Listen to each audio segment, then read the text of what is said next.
నమస్తే అన్న, అందరికీ నమస్కారం. ప్రస్తుతం కువైట్కు సంబంధించి మనం చూసుకుంటే కానీ విమానాలు ప్రారంభమైన విషయం అందరికీ తెలిసిందే.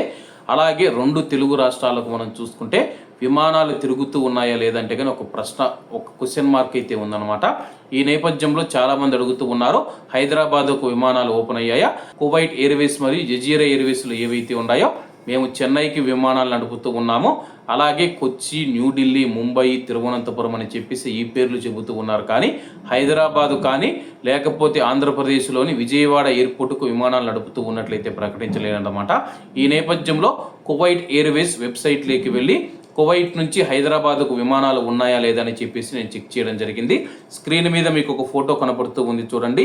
కువైట్ ఇంటర్నేషనల్ ఎయిర్పోర్ట్ నుంచి రాజీవ్ గాంధీ ఇంటర్నేషనల్ హైదరాబాద్కు విమానాలు ఉన్నాయా లేదని చెప్పి సెర్చ్ చేస్తే, అలాగే మే 5వ తేదీ మనం చూసుకుంటే కానీ 328 దినార్ల 650 ఫిల్స్తో విమాన టికెట్లు ఉన్నాయని చెప్పేసి విమానాలు ప్రారంభమైనట్లయితే చూపిస్తూ ఉంది.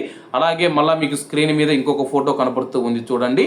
కువైట్ నుంచి హైదరాబాదుకు మే 8వ తేదీ శుక్రవారం టికెట్ ధర 350 దినార్ల 650 ఫిల్స్కి అయితే ఉంది. అలాగే శనివారం మనం చూసుకుంటే కానీ మే 9వ తేదీ 366 దినార్ల 150 ఫిల్స్గా అయితే ఉంది. అలాగే జజీరా ఎయిర్వేస్ కూడా దీని గురించి కీలక ప్రకటన చేయాల్సి ఉంది. ప్రస్తుతం కువైట్ ఎయిర్వేస్లో అయితే హైదరాబాద్కు సంబంధించిన విమానాలు అయితే ప్రారంభమయ్యాయి.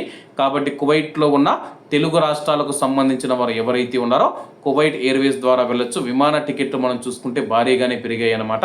అలాగే మీకు సంబంధిత ట్రావెల్ ఏజెన్సీలు ఏవైతే ఉన్నాయో ఆ యొక్క ట్రావెల్ ఏజెన్సీల దగ్గరికి వెళ్ళి మీరు పూర్తి సమాచారం అయితే తెలుసుకోవచ్చు.